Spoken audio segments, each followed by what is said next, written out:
to our episode of Breaking Borders. Today we will be covering the Rwandan Genocide. We have interviewed survivors, perpetrators, and even a general involved in the genocide. And after the interview, we will all sit down together and share a meal together. Because by breaking bread, we can break borders. Tensions arose tracing back to the times when Rwanda was controlled by Belgium. The Belgians encouraged the hostility between Hutus and Tutsis, and for decades the two tribes have fought for power and dominance.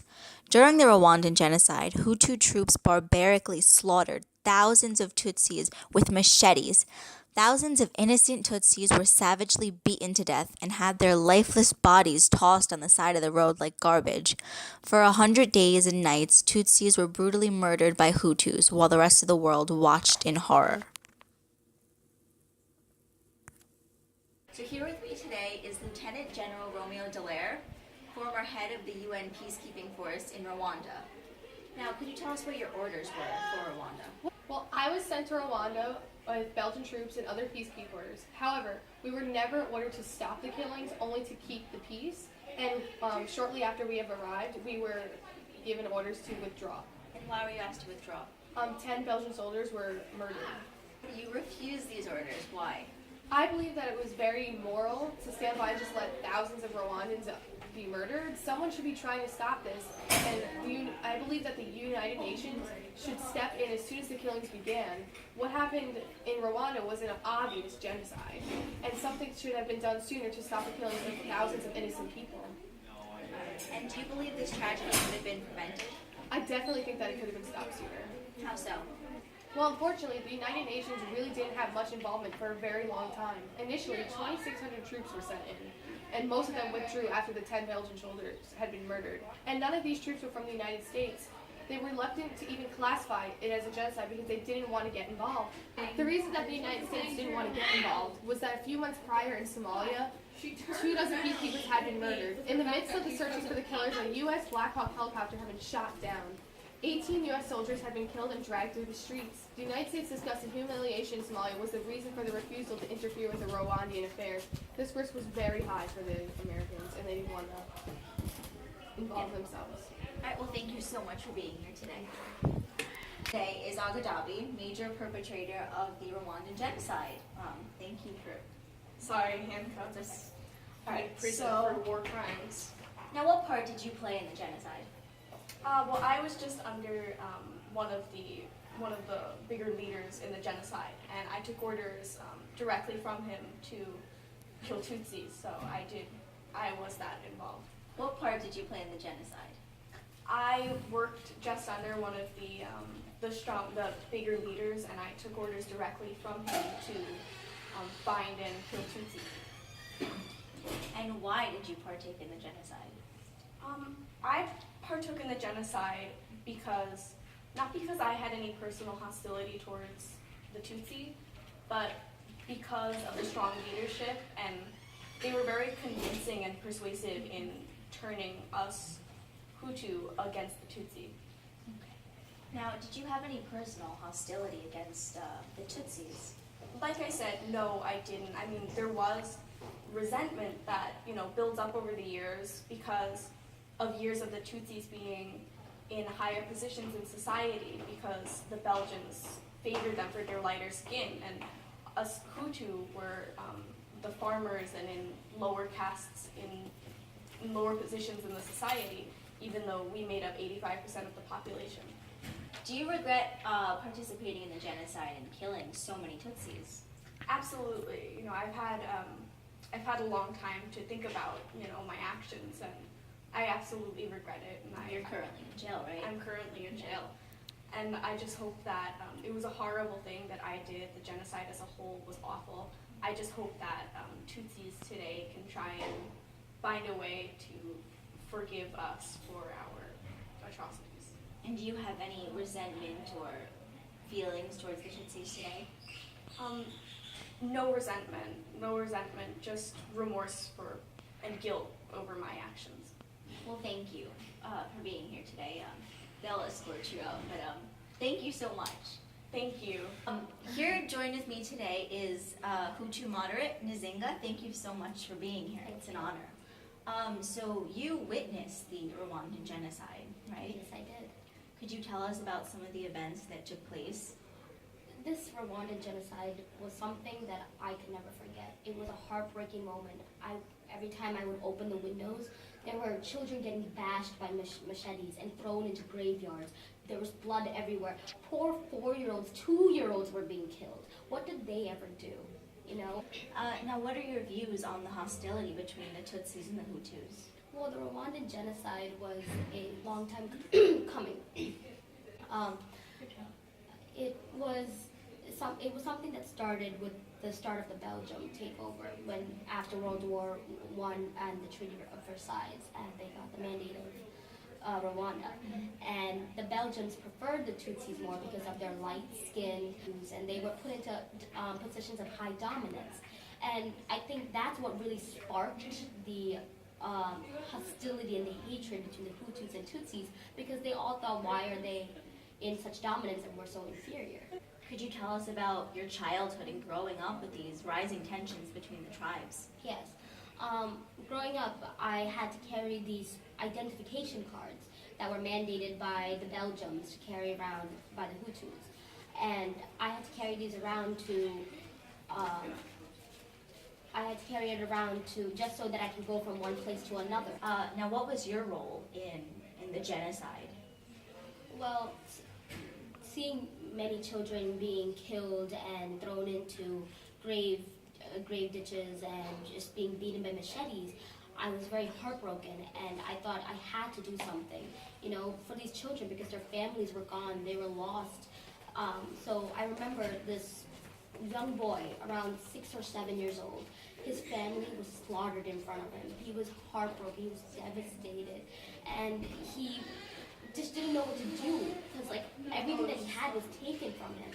So I took him in, and I raised him as my own son, gave him the love and comfort he needed to the best of my abilities, and just hid him from the rest of the Hutus, and just gave him, even though risking my life, I put him into my own care. Providing refuge for these Tutsi children, were you worried at all about your own life?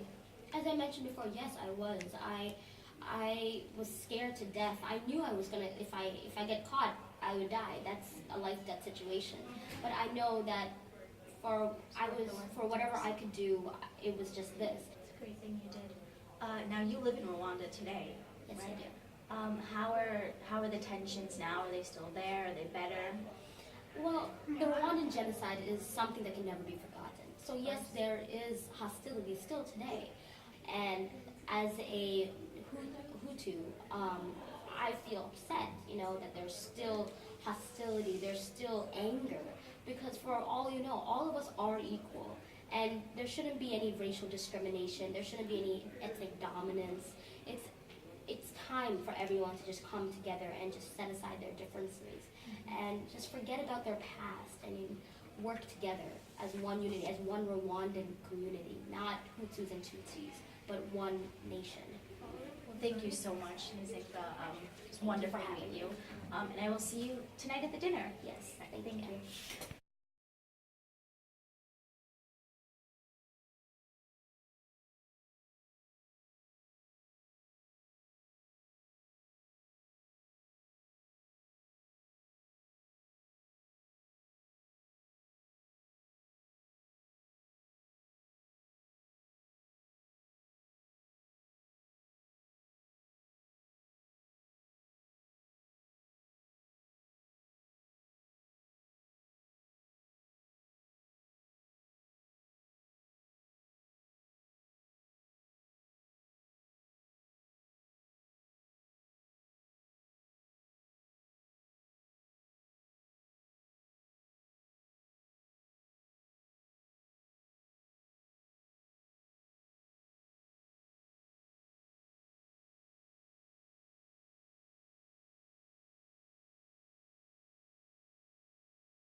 I'm joined here today with Solange, a Hutu member who firsthand witnessed the atrocities of the Rwandan Genocide.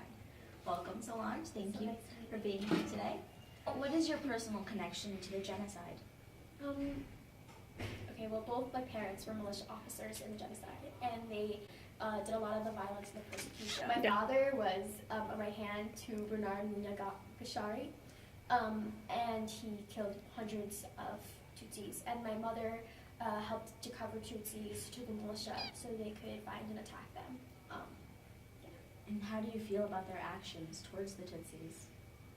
I think what they did was wrong. They're currently in jail, so they've obviously been punished for their crimes. I do believe that there was like a lot of influence from the government, and that they really had a lot of persuasion in the matter. However, the crimes they did are unforgivable. And what are your personal feelings towards the Tutsis? I believe I don't have any negative feelings or any violent feelings towards the Tutsis, mostly just compassion. I just try to sympathize with them and try to promote any kind of peace and interaction. Now, you mentioned your parents were in jail. Do you think that they deserve to be in jail? Yes, I do. Okay. And do you forgive them? Do you forgive them?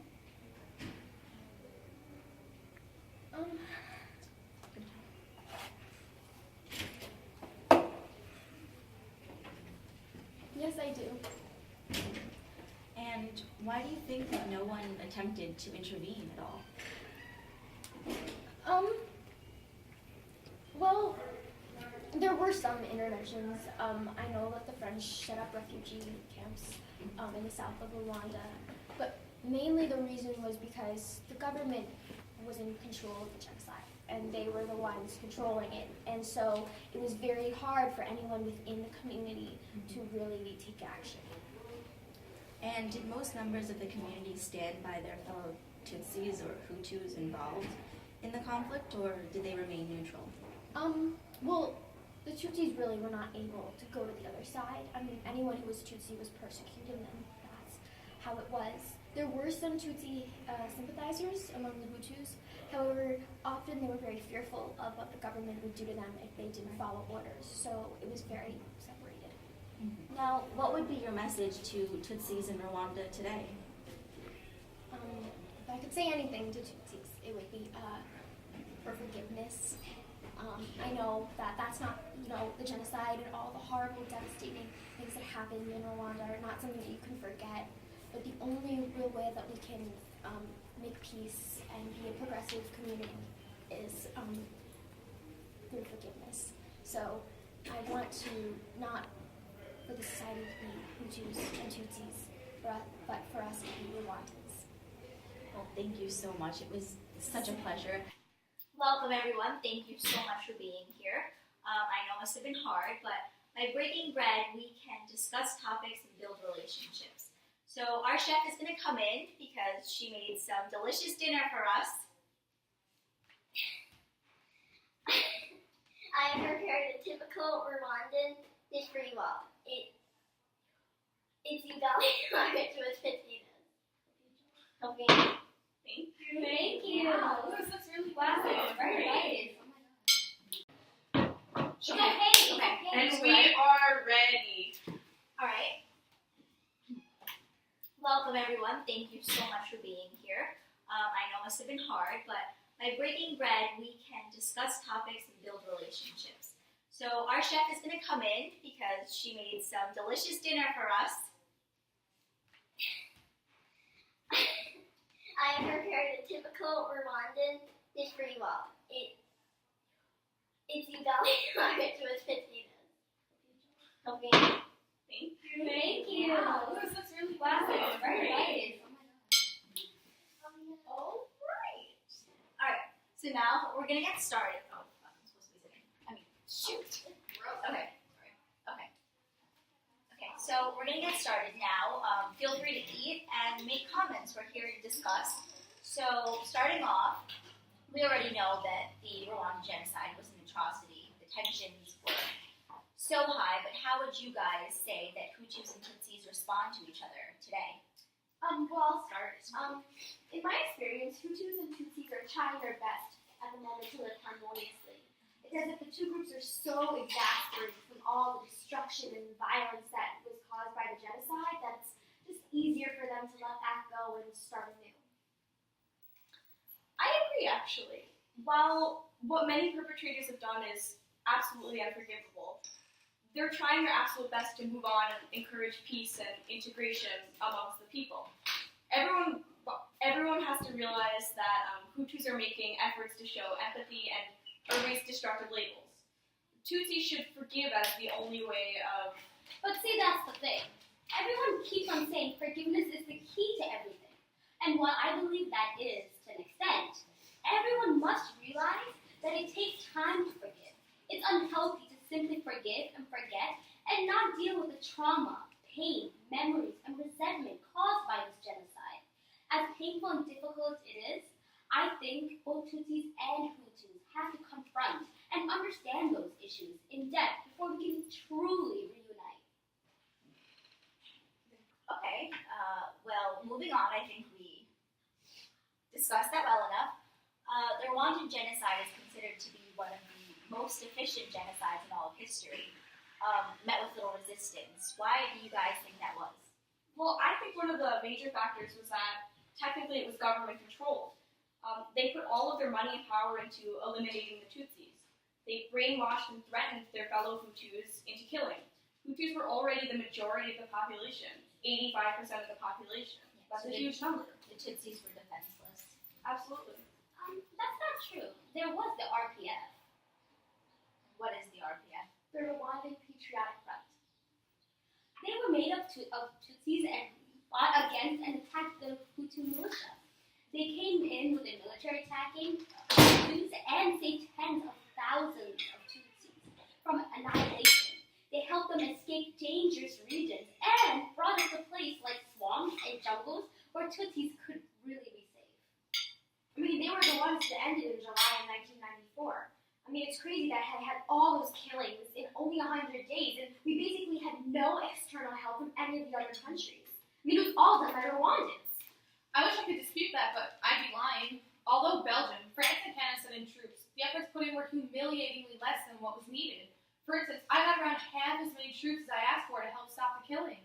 I did the best that I could do to help the situation, and I was openly willing to put my life on the line. But what I really learned was that my strength and loyalty to humanity was 100 times stronger than the government's efforts and powers. To an extent, I learned that too. I learned that large powers and structures and labels can destroy us. What brings us together is our faith in humanity. Thank you, Delaire, for being one of the only people to not see us as Africans or Hutus or Tutsis, but as people. Thanks. Thank you. Thank you. And thank you all for coming. This has been wonderful. I mean, just to have everyone together, Rwandans, no Hutus, Tutsis, just everyone together. Thank you guys so much. This has been a wonderful experience. I hope it has been for you guys also. And just thank you for giving us this opportunity. The Rwanda Genocide Memorial was the site of the killings of 45,000 Tutsis in only 3 days and is visited by many today to commemorate the victims of the Rwandan Genocide. Immediately following the genocide, Rwanda was chaotic. However, today life in Rwanda has begun to return to normal. Tensions have eased, and under the great leadership of its current president, Paul Kagame, former leader of the Rwandan Patriotic Force, Rwanda has stabilized and is experiencing economic growth. As for the perpetrators, over 120,000 people were tried for their participation in the genocide, and many are serving their time in prison. Many were charged with crimes against humanity and rape and sexual assault. Today, it is illegal to discuss ethnicity in Rwanda. The government believes that by doing so, it is preventing further bloodshed. However, many believe it is just preventing any sort of reconciliation and will ultimately lead to future conflict. While resentment and hatred still exist amongst the two tribes, they live amongst each other in peace.